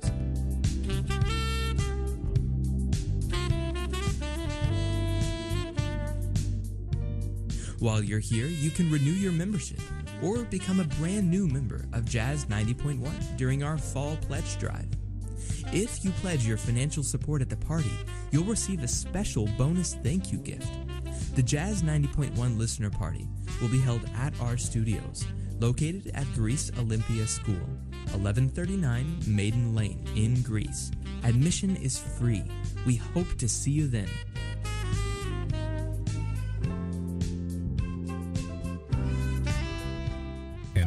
Jazz 90.1 weather. Warmer weather is on the way as we work our way through the weekend. We'll start out with clouds and perhaps even a brief shower, isolated thunder shower. But during the course of the day, we'll see increasing sunshine, and temperatures will top out in the upper 70s to near 80. We'll find clouds, times of starlight tonight, the overnight low near 60. A weak cool front fizzles overhead Sunday with a mostly cloudy sky. We'll look for a northeast wind and a stray shower, the high near 70, cooler north of the Thruway. I'm meteorologist Josh Nichols for Jazz 90.1.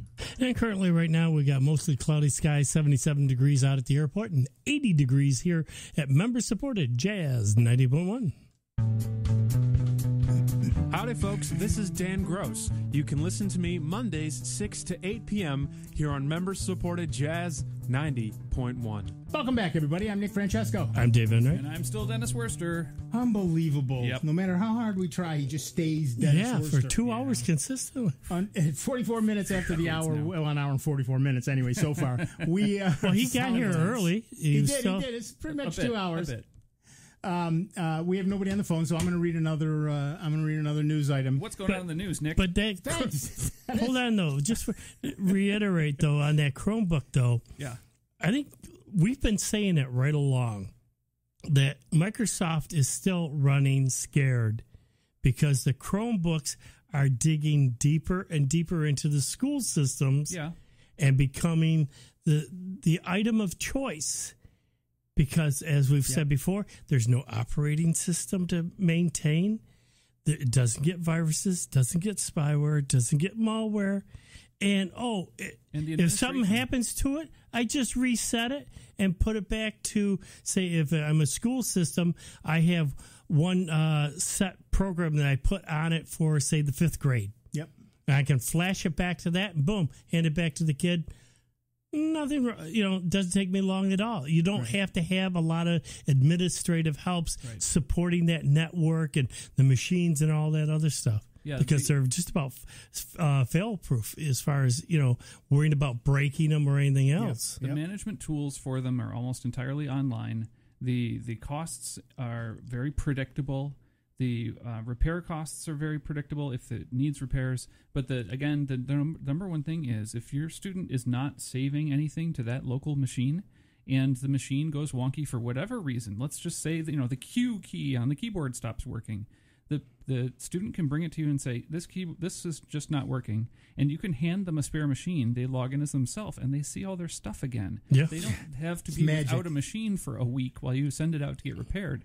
So, and if you're in a classroom, you're in school around here 180 days a year. So if you're going to take 2 days out, you're dropping 1%. You're down to 99% effective for that student. And how many times do you buy a new machine and it's just not quite right? You spend weeks tweaking it. Right. With a Chromebook, you log in. It's an appliance. And depending on how fast your network connection is, 10 minutes later, you've got the same machine you've always had. That's right. Yeah, it's really just an appliance. Yep. It's a local view of your settings as they exist across the internet from somewhere else. It's quite amazing. I had one of my students do that just a couple of weeks ago. He had a brand new Chromebook. I said, what happened? He said, one of my roommates was drunk. I'm sure it was one of his roommates, not him. Right? Sat on my Chromebook, yada, yada, yada. He said it was $170 Chromebook, so I just bought another one. Right. It's still cheaper. 2 of those cheaper than a laptop. Oh, yeah. Than a Windows laptop or a Mac laptop. Right. It makes a lot of sense. Yeah. And school districts, it's really they're making great inroads there, and because they've listened and they supply a product that meets what the school really needs. And it's just about zero cost to maintain. Right. You don't have a ton of IT people that have to sit there and worry about updates and everything else. It's a win-win all the way around. And they amortize quickly, but more importantly, I've seen schools take them back at the end of a school year, right? Hand them out to a new group next year. Now that essentially costs them $0. That's right. Costs them $30. The long-term capabilities and the long-term structure of how they're doing things just is more attractive. Yep. And but that's what's wonderful about competition and having several different groups to all come in and say, well, here's what we think would be great, and schools get to make that choice. It's one of the things that is Microsoft is now doing with DAS, DAAS, Desktop as a Service. Yes. Is that like that VDI stuff they? Well, they're essentially trying to do something similar. It lives locally, but it's managed by Microsoft. Okay. And it's a hybrid kind of neither fish nor fowl kind of thing. They're stuck with an architecture that doesn't lend itself to any of that. Yeah. Apple has been actively, I'll say, revising how they handle their management tools over the past several years. I will say the very first version of the Apple management software for iPads stunk on ice. Oh, absolutely. Workgroup Manager? It was horrifyingly bad. Yeah. Oh, sorry, Profile Manager. Profile Manager, yeah. It was horrifying. It was rough. It has gotten way, way better. And you can do a lot of that remotely now. Yep. All right, back to the phones. Our next caller is Andy from Greece, New York. What's up, Andy? Hey, Nick. Just to follow up, previous gentleman was talking about the operating systems on the Galaxy tabs. We got looking at that. I got looking at that after our conversation Thursday night. And the newest operating system I can find on any 7-inch Galaxy tablet is Lollipop 5.1. Yep. Did the tablets lag behind the phones? Yes. What happens is this. When you have a product like the Galaxy Tab, nobody makes a 7-inch tablet anymore. So the hardware that's in them is old, and the old hardware can only take the old software.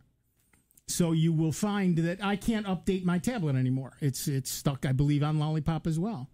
And you need to buy a newer tablet, but everybody's, and I blame Apple for this as well.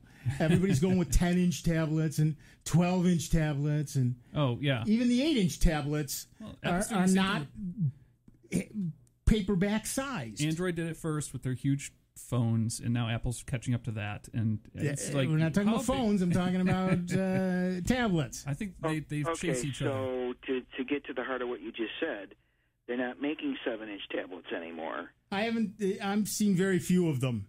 Okay, so if to go back to my looking at something that I want to use as an e-reader, if I want something in the 7-inch format, if I want reasonably new hardware that will be compatible with things, I'm probably better off looking at an e-reader rather than a Samsung Galaxy Tab. Well, it depends on what you're going to do with it.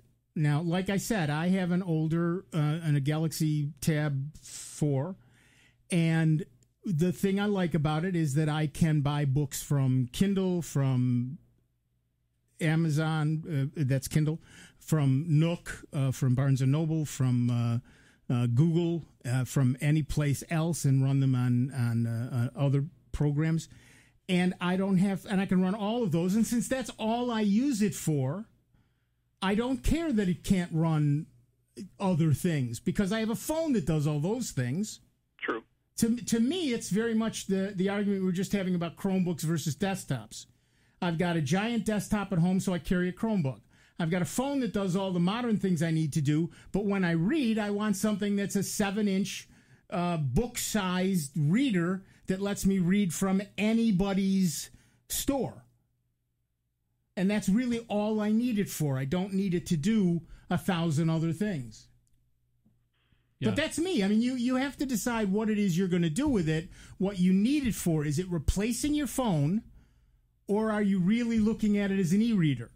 Because if it's an e-reader, you're limiting what you can do with it anyway. You probably can't run any apps on it. At least on the Android operating system, you can run some apps.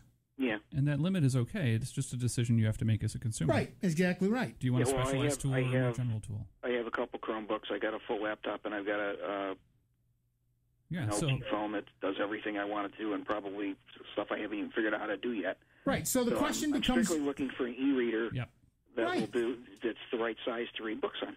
Right. And so you have to decide, do I want to pay for redundancy? Yeah. Right. So do you want to pay the extra money that lets you then do all the same things you're already doing on all your other devices? Or are you really just looking for an e-reader, and the Galaxy Tabs give you the freedom to buy from any bookstore? Okay. Well, that also explains why I'm not finding anything with a newer operating system on it. Right. Okay. All righty. Well, thank you very much, sir. You're welcome, sir. Thanks for giving us a call. Bye-bye. Yep, bye-bye. It's a... it really comes down to... this is the same decision everybody has to make. Do you need a device that does everything? Right. Then you will pay for a device that does everything. Yep. Or do you need a device that does a specific thing, which means now you can save some money? You can save some money, and chances are good it may be simpler to use. The interface may be simpler. The capabilities may be less, but perhaps the battery life goes up. There may be other advantages. Right. If it's easier to use, it has decent battery life, and it's what I call a unitasker. It just does one thing, but it does it really, really well, right, such that it's a pleasure to use, and it's less complicated than something that may have the ability to replace multiple, what I'll call appliance devices. Right. Then it's a decision to make, and there's no wrong decision. It's just whatever works best for you. Right. And in terms of my Galaxy Tab 4, really all I want to do is read ebooks. And what's nice about it is I can also have my calendar on it. Yeah. I can also have the weather on it. Uh-huh. But that's not essential. A, it's not essential. And B, that runs in every version of the operating system. Sure. So I don't have to worry about that, right? So that in general, I find that makes me less worried about which version of the operating system I'm running. I know we all want to be the latest and greatest and best immediately, mm-hmm. but the reality is if I don't need it, I don't need to pay to have it. Sometimes simplicity is a feature by itself. That's exactly right. Hence, bringing it all the way around to the Raspberry Pi. That's right. Wonderful callback. Hey, thank you very much. All right, that's it. That music tells me that sadly, or joyfully, depending on your feeling, we are done for another week. I want to thank Dave Enright, so I will. Thanks, Dave. I especially want to thank Dennis Worster. It's always a joy to have you here. Always fun to be here. And you always enhance the show. Not that we don't love you, Steve. Steve's great. Steve's great. We love Steve. But we also love Dennis. Thanks. And I'm Nick Francesco. Don't go away. George is coming in to play the best German music you'll hear all week. Michael's here to keep him on the straight and narrow, and we will be back next week with a whole lot more of the longest-running computer show in the known universe. Holy cow! It's Sound Bytes right here on the Truly Great. And truly grateful to you that we are indeed member-supported Jazz 90.1. We will see you in 166 hours.